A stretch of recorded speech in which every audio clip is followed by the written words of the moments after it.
बोलो जयकारा बोल मेरे श्री गुरु महाराज की जय। बोलो साचे दरबार की जय। जालू परमहंस जाजी महाराज की जय।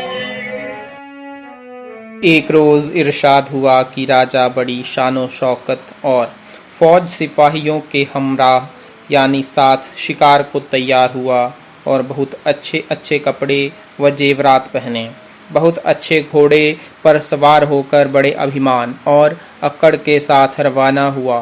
जब कुछ फासले पर पहुंचा तो एक शिकस्ता हाल यानी फटा पुराना आदमी नजर पड़ा। उसने उससे अर्ज किया कि मैं तन्हाई में आपसे कुछ अर्ज करना चाहता हूँ। अव्वल तो राजा ने अभिमान से उसकी बात तक न सुनी। जब उसने बहुत मिन्नत समाजत की तो कहा कि वह कान में कहने की बात है।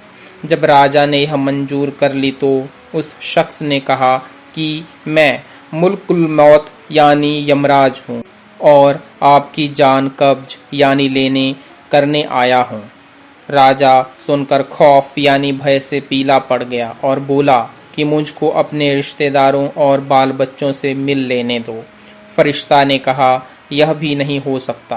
राजा मजबूरन बोला कि अच्छा मैं घोड़े से तो नीचे उतर जाऊं। फरिश्ता ने कहा यह भी नहीं हो सकता और घोड़े पर सवार ही उसने जान कब्ज कर ली। सब अहंकार और सब अक्कड़ धूल में मिल गई। एक रोज इरशाद हुआ कि राजा, ब्राह्मण और टकसाली मूरत यानी साधु, इनको ज्ञान मुश्किल से होता है। राजा तो अपने को देश और मुल्क का राजा और सिरताज समझता है और उसका अहंकार और मद उसको होता है, इसलिए दूसरे की बात मानने में अपनी हद तक यानी अपमान समझता है और मन के मुआफिक बरतना चाहता है। किसी की रोक टोक और मुदाखलत यानी हस्तक्षेप मंजूरे खातिर नहीं। और ब्राह्मण अपने को कौम का राजा और सिरताज समझते हैं और अपने से बड़ा किसी को मानने में अपनी तौहीन समझते हैं। कौम यानी वर्ण के अहंकार में फंसकर दीन होना या किसी की बात मानना पसंद नहीं करते और अपने मन के मुताबिक करना चाहते हैं। टकसाली मूरत यानी भेषधारी साधु भी किसी की शिक्षा चुनने और उपदेश कबूल करने को तैयार नहीं होते। वे समझते हैं कि हमने भेष धारण कर लिया तो हम सबसे बड़े दर्जा पर हो गए। अब किसी से जाकर पूछने और समझने में अपनी हेठी दिखाते हैं और मान के ख्याल से जिज्ञासा नहीं कर सकते। सद्गुरु ब्राह्मण और ब्राह्मण गुरु सन्यासी का कलमा यानी वचन कहते हैं कि हम ब्राह्मणों से भी ऊंचे दर्जे पर हैं। अगर हम किसी से पूछेंगे तो मान घटेगा। इस मान बढ़ाई के ख्याल में ही ये तीनों ज्ञान से महरूम यानी वंचित रह जाते हैं।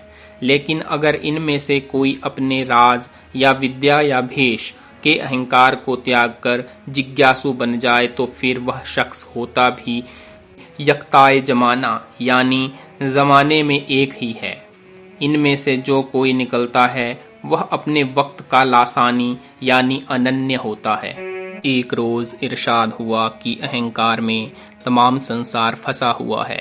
जीव की 5 अवस्थाएं जागृत, स्वप्न, सुषुप्ति, तुरीय और तुर्यातीत और इनकी 5 देह स्थूल, सूक्ष्म, कारण, महाकारण और कैवल्य, ये सब अहंकार के बंधन के कारण हैं। स्थूल देह का अभिमानी अपने को बड़ा बुद्धिमान समझता है और तमाम कला कौशल का प्रकाशक और सबका ज्ञाता बन जाता है। मगर जब जीव स्वप्नावस्था में प्रवेश करता है तो अक्लमंद से अक्लमंद आदमी भी मूर्ख और अज्ञानियों जैसे काम करता है, जिससे अल्प बुद्धि वाला पुरुष भी घृणा करता है। तमाम विद्या और धन के अभिमानियों को विचार करना चाहिए कि जब उनकी जड़ यानी विद्या और धन का दूसरी ही अवस्था में नाश हो जाता है तो तीसरी और चौथी अवस्था में उनकी क्या गति होगी। जैसे जागृतावस्था में अहंकार असत है वैसे ही स्वप्नावस्था की तमाम सामग्री और उनका अहंकार मिथ्या है। इसी तरह तमाम अवस्थाओं के पदार्थ और अहंकार मिथ्या हैं। इन 5 शरीरों के परे छठा परमहंस स्वरूप है, जिसमें प्राप्त होकर अहंकार नष्ट हो जाता है और जी अपने यथार्थ स्वरूप को प्राप्त हो जाता है।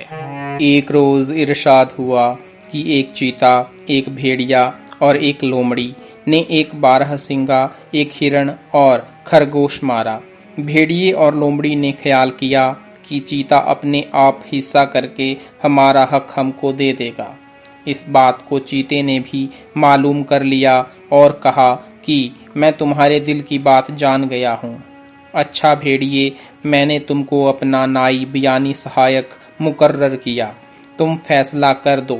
भेड़िए ने कहा कि तू बड़ा है और 12 सिंगा भी बड़ा है, इसलिए यह तेरा है। मैं दरमिया हूँ और हिरण भी दरमियाना है, इसलिए यह मेरा है। लोमड़ी छोटी है और खरगोश भी छोटा है, इसलिए यह उसका है। भेड़िए की यह बात सुनकर चीता गुस्से में आ गया और बोला कि तूने मुझे क्या समझा और अपने तई क्या समझता है, जो मेरे सामने कहता है कि मैं ऐसा हूँ और यह मेरा हिस्सा है।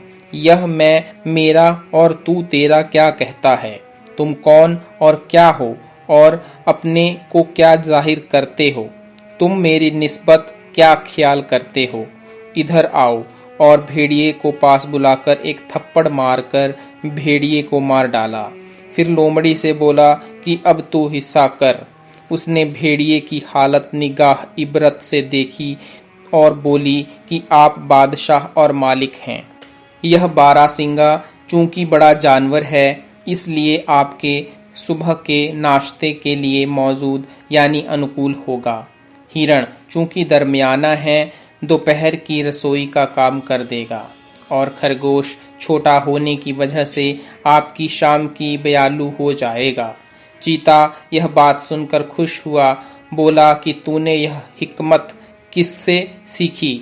उसने अर्ज किया कि हजरत, दूर कहाँ जाऊं, भेड़िए का हश्र व अंजाम मेरी निगाह के सामने मौजूद है। चीते ने खुश होकर कहा कि तूने इंसाफ की बात कही और अपना आधा और खुदी यानी अहम निकाल दी, तो मुझको ही इंसाफ करना चाहिए, इसलिए यह तीनों शिकार मैंने तुझको ही बख्श दिए, मैं कोई और शिकार कर लूंगा। बकरी जो मैं करे वह तो गला कटाए, मैना जो मैं ना कहे सब ही के मन भाए। बोलो जयकारा बोल मेरे श्री परमहंस दयाल जी महाराज की जय। बोलो श्री गुरु महाराज की जय। बोलो सांचे दरबार की जय।